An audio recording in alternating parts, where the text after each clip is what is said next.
Hey guys, Mozu with Negron Tech here, and I am pretty low volume. So the reason why is because my son is sleeping, my wife is taking a break, but he's right next to me, so you can't see him, but I'll show a picture. So I am a dad as of last week, which is why I don't have a last EPAC video, but I do want to talk about Path of Exile too. I'm a big warrior guy, and I think the play this patch is to play Fire Warrior. If you saw the initial patch review, I talked and told you guys that I will be starting as a Fire Warbringer with all the buffs. So really looking into it, how is it going to work? We're going to use Volcanic Fissure Forge Hammer. I do have a work in progress mobalytics guide. So if you want to look at the written guide, this is going to be a work in progress again, but I don't have a lot of time, so I'm going to try to do the best I can to get everything going. But this is going to be the skill layout. I have done some testing. And let's talk about it, right? So Volcanic Fissure and Forge Hammer. Volcanic Fissure is awesome. You know, you use upheaval, you trigger fissures, and then you can use other slams to explode them. We can Volcanic Fissure once or twice, Forge Hammer, and then we can use another slam, maybe Sunder, Stampede. You know, whatever you think that you want to do, you can use that way. Sunder is very, very good. There is one YouTuber that does a one-hander mace shield. Classic guy that has done it, so you can reference him. I forgot his name, but very, very good video. So again, you can use or drop Sunder. We do have some skill below with all the new warcries and new abilities, especially adding Forge Hammer in there. But we have Ancestral Cry, Fortifying Cry, probably not because it is for a shield skills. But Ancestral Cry is massive. It does require glory, but what Ancestral Cry does, you know, you use it, you empower the ignites, all the explosions from Forge Hammer and Volcanic Fissure.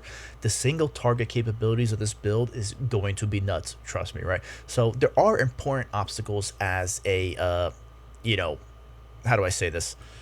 Sorry guys, really, as a Warbringer and Warrior in general, you always have you know, some problems. So some big problems are going to be map clear.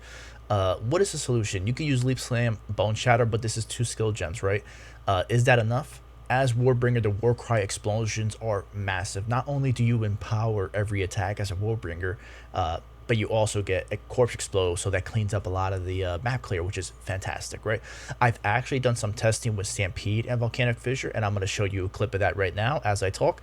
And I actually like this option better. Stampede, it opens up a skill slot, and it's just like, it's a mobility clear, and it's going to help. Let's say you have some higher density things, Forge Hammers on cooldown, you can Volcanic Fissure. Again, every attack is empowered. And Volcanic Fissure scales with AoE, so not only is your Stampede and your Volcanic Fissure are both benefiting from AoE, which is not the case with Fissure earlier. So you can Volcanic Fissure, Stampede, and as you see from the clip, it's pretty damn effective. We do have some skill bloat, only 9 skills, and we have, you know, we do need a lot of Cleavines.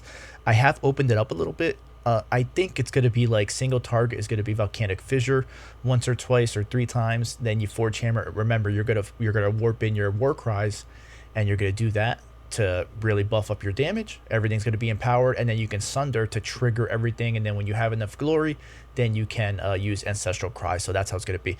Fire damage can break armor. It is not in the patch notes, but in the video they did say there was going to be a passive tree notable or minor that's going to be able to do that. But is it worth it? All that, it opens up some skill gem support, but if you're breaking armor, you're reducing the enemy's armor, reduces physical resistance, resistant damage.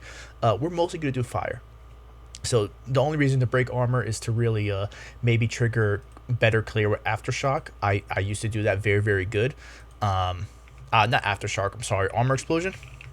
So if you want to do that, that's cool too. But again, I think I'm actually going to go the Warcry, Encase in Jade, and then also, what's it called? The block, double block. So I'm going to do that, even though block got adjusted a little bit, but that's pretty much it. Again, like I did skip this a little bit, but these are really, really good. Always empower attacks like Warbringer, right? You can use totems or other, you know, to trigger figures, but I don't think it's going to be worth it.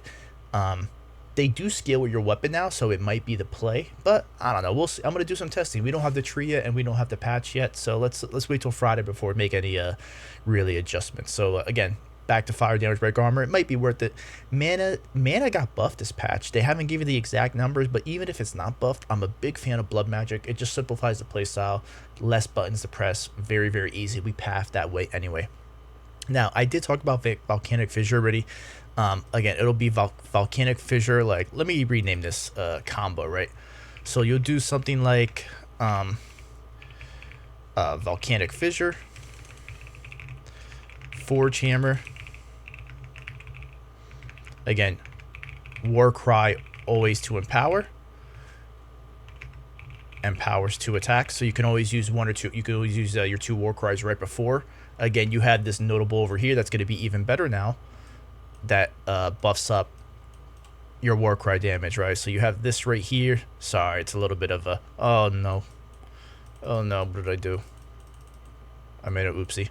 You do have this thing right here where you can get much more damage just for using different war cries. And you have good war cry speed as the Warbringer, right? No cooldowns. Awesome. So like you can use your war cries, and then you can use your slam of choice. You can use Sunder or Stampede, right? Like Sunder, very, very good for single target. Stampede for clear. But generally for clear, you could probably just Stampede and like Volcanic Fissure here and there, and Warcry for Corpse Explosion. And that's it. That's pretty much it. It should be very, very good. Totems might be very, very good too to trigger the Volcanic Fissure and Forge Hammer's aftershocks as well. So we'll see. But again, that's pretty much it. I want to be a short video. I know it's already been 6 minutes, but that's pretty much it, guys. I will update the written guide as I can. Again, I'm a new dad, so it's gonna take me a little bit of time. And you know, I hope you enjoy. If you have any questions, comments, concerns, let me know. This build is gonna be a very, very, very good starter build. It's gonna have a lot of innate damage. If you look at, actually I don't need this. So if you look at the work in progress guide, which I'll put a link to, what's going to happen is that your strength, very, very good single target. The clear I think is actually going to be good, visually satisfying, but it's a little bit slow. I didn't talk about defensive, but defense is going to be armor and block, right? So armor and block are defensives. I got to update this, but again, not a lot of time. So Mozu and Underground Tech here. Again, leave a comment if you have any questions. I'd love to talk to you guys about it. I don't really care about subscribers. You know, I got a full-time job too. So, you know, I love talking to guys about POE and stuff like that. So yeah, hit me up. Have a good one.